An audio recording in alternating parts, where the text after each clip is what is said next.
Hi there. We're going to start a series on books about VIP protection, close protection, bodyguarding, call it what you will. Some of these books will be memoirs of people who were on the protection for sometimes were leaders, other prestigious figures or celebrities, and some of the books will be manuals about how to perform the task of VIP protection. The first book is one, I think it's the oldest one I've got in my actual collection, and it's this one, Protecting the President by Dennis McCarthy. And Dennis McCarthy worked for the US Secret Service on the presidential detail of several presidents. And he doesn't really go into anything tactical or procedure wise, but he does give a very good picture of what it was like working on the presidential detail back in from the Nixon era right through to President Reagan.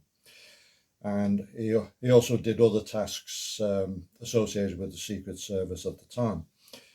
A couple of things I pulled from it. One was when he was working on the Nixon detail, it was at the time of a lot of unrest over the Vietnam War, and there was a lot of protests all over the world, really. So wherever Nixon went, a memorable time was Venezuela, where there was a heavy mob presence on the street or protesters on the street.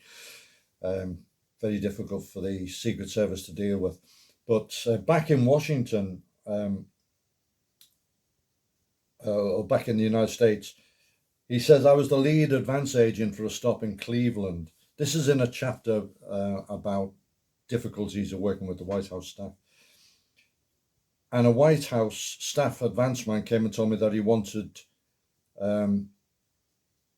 checkpoints set up, and he wanted people turned away who didn't fit a certain profile. Basically, what Agent McCarthy said was, this is a public rally. The Secret Service cannot be part of any of saying who can come in and who cannot. We can eliminate weapons, but we will not eliminate beads or beards. I refuse to be a part of such a blatant violation of the public's constitutional rights during the presidential election campaign. Basically, the service backed him. So it shows a different side to sometimes what's publicly the public perception of a federal law enforcement or the Secret Service in general. Working with some of the other presidents over the years,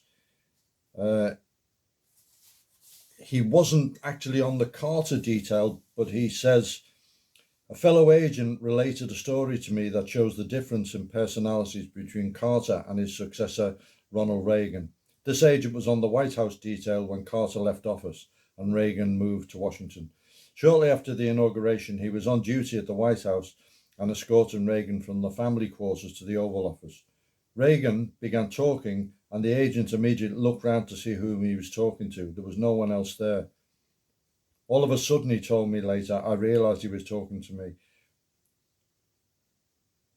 Carter rarely engaged in small talk with anyone, let alone Secret Service agents. Carter thought the agent didn't like him, and the members of the detail thought the president didn't like them. Quite a few memoirs of Secret Service agents confirm this. Basically, Carter was a very cold person and very difficult to work with, had no kind of human warmth. And the Clintons, particularly Hillary, were also a nightmare. But then President Reagan was a delight and was very friendly. And I'm no doubt in some of the other books we'll be reviewing, we'll talk about some of that kind of thing. Dennis McCarthy was on duty when the attempt was made on President Reagan. outside the Hilton in Washington. And he was part of the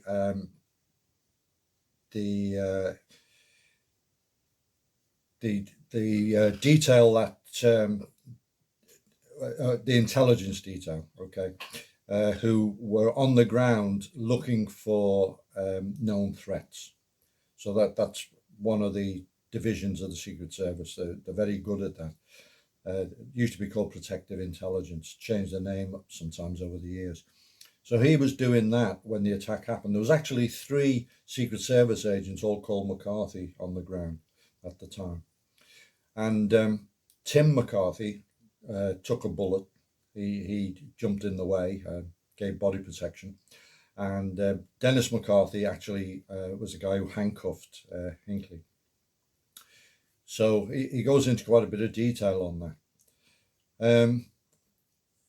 What comes out in the book as well is the culture of drinking and partying in the Secret Service, which, to be frank, continued right up to present times with the scandal down in Colombia. And he describes when he was doing an advance overseas, he actually got friendly with a foreign female and included her on the itinerary. Now, that would have got him sacked off any commercial team I ever worked on, but it was just regarded as one of the perks of the job in the Secret Service. So that's a sign of, I would say, lack of professionalism at that level, which contrasted with a lot of the things that he did, which were highly professional and set a very high standard.